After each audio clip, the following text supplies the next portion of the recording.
What's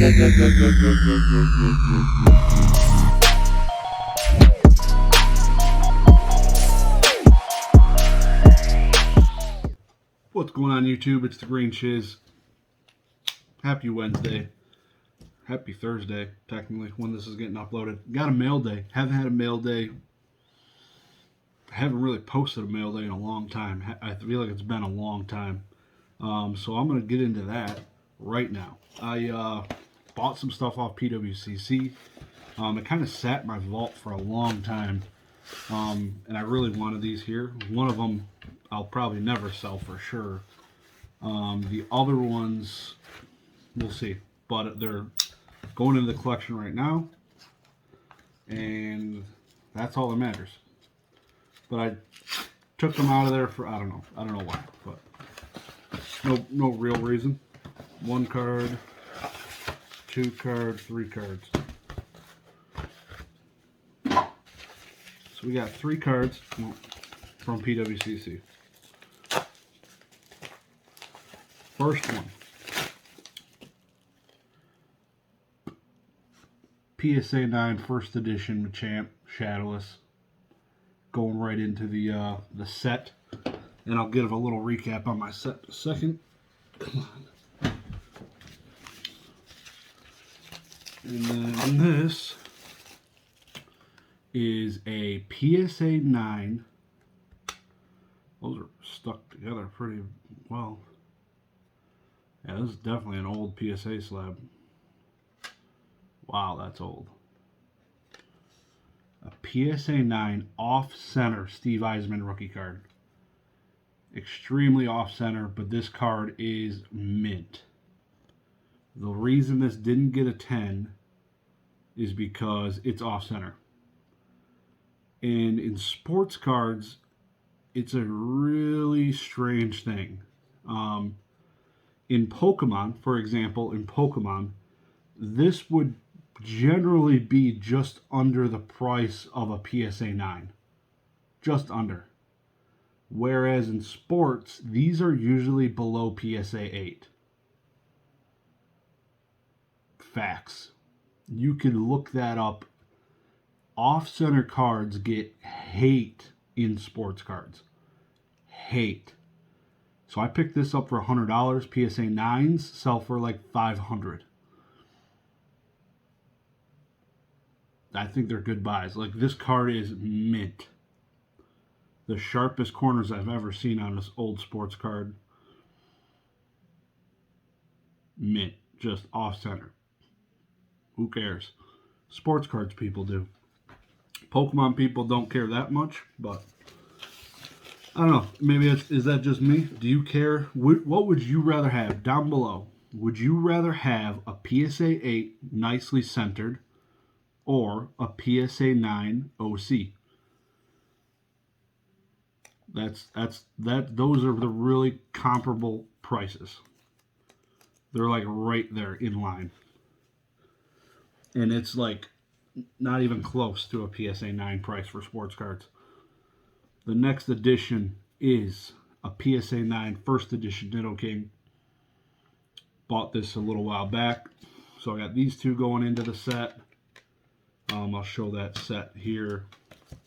So we got the Raichu, Alakazam, Chansey, Clefairy, Zapdos, Magneton, and now the Machamp and the Nidoking in PSA 9 First Edition.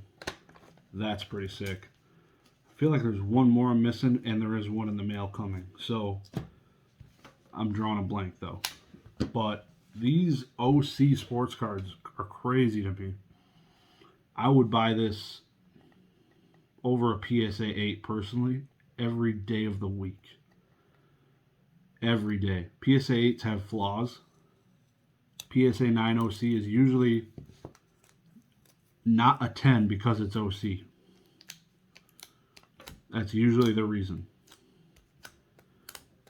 And a card being off center doesn't matter to me that much. Like, can you see how off center that is from there? No, not really. If I put that on the shelf, That is an old looking slab though. That's pretty cool. Definitely doesn't have their lighthouse on it compared to the newer ones. I ain't mad about it though. Kind of vintage. Very nice. That's a pretty awesome card. The 10s are expensive, multiple thousands of dollars. So I got a 9 in a flawless condition for $100 because it's OC.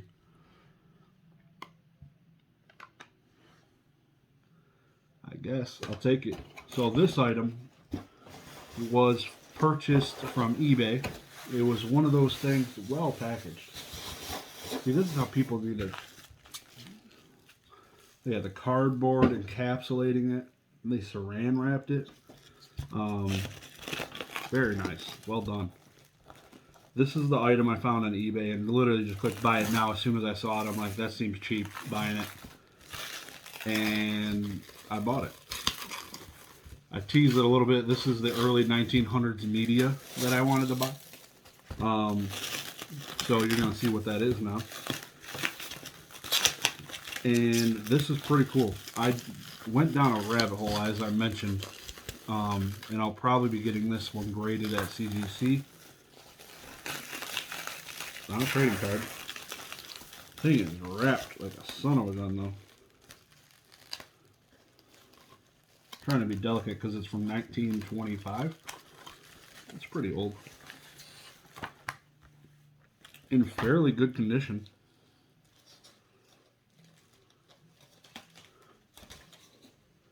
So, this is, for those of you that don't know, Time Magazine.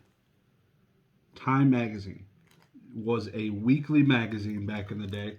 Started in 1923. And every week they had a new person on the cover. And probably 90% of the people back then, looking at those, I couldn't name any of them. I could not name any of them. It was pretty cool. There's like a library badge on it from 1925.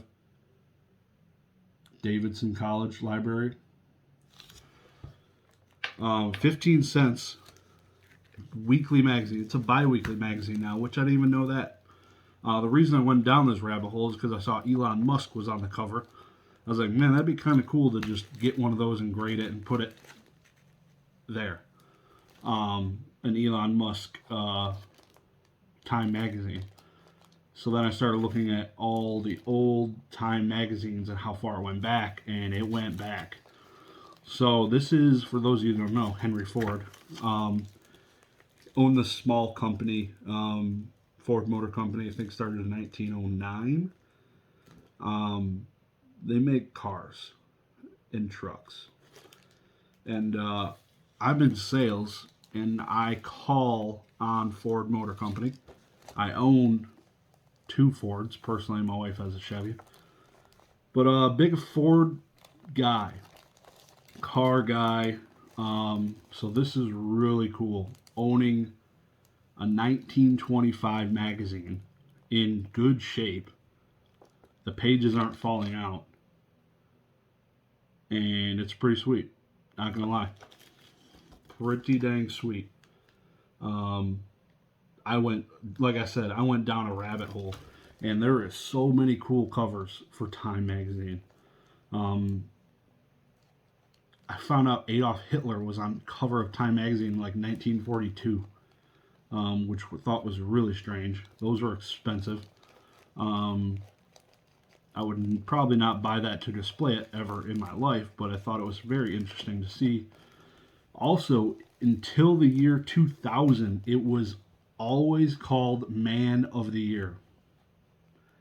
In the year 2000, it changed to Person of the Year. It took that long for them to change from Man of the Year. How isn't that got canceled? At least they changed early enough. They would have definitely got canceled. Just being Man of the Year. It was literally all men. Every magazine cover forever. Maybe 1 or 2 maybe had some female on it, which was baffling me how the times back then. It's absolutely insane. What a time to be alive that would have been back in 1920s. Crazy. This is a really cool magazine, but they didn't have the vintage the red border that everyone's come to know. Jeff Bezos was on the cover of 1999. I didn't know Jeff Bezos was in 99. I know that was when he was just starting popping off on Amazon, but he was on the cover of Time magazine. I think he was Man of the Year. You can get signed copies of a Jeff Bezos Time magazine. Not cheap, but they're pretty cool. This is the oldest magazine, the oldest weekly magazine in the United States. The first ever magazine to make weekly runs. Time magazine, which is another reason I wanted to go to Time and not somebody else, because they were the first weekly one. And I started looking at some old newspapers, but I ended up not jumping into that bandwagon. But 1923 is when these started. 1923. That's a long time ago. We're talking 100 years ago. 100 years ago. And this was literally just sitting on a shelf for 15 cents. And now it's going to get encapsulated and put onto my shelf. Pretty cool. So, those are my purchases. Kind of did a little rant there, but really excited about it. I love looking up old stuff. I love history, love cars, so then when they come together, when my whole world comes together, you got history, you got automotive, and you got grading, like, that's a win. That's a win for me. So that's going to be an awesome piece to add. It's $150. I literally bought it, the fastest thing I've bought in a long time. Looking forward to getting encapsulated and seeing how that boy looks. That'll be my first encapsulated magazine. They look pretty clean. Have seen other YouTubers with them, so I'm really looking forward to getting this thing sent out and processed. So look forward to that. Appreciate you guys stopping by. Y'all have a good one.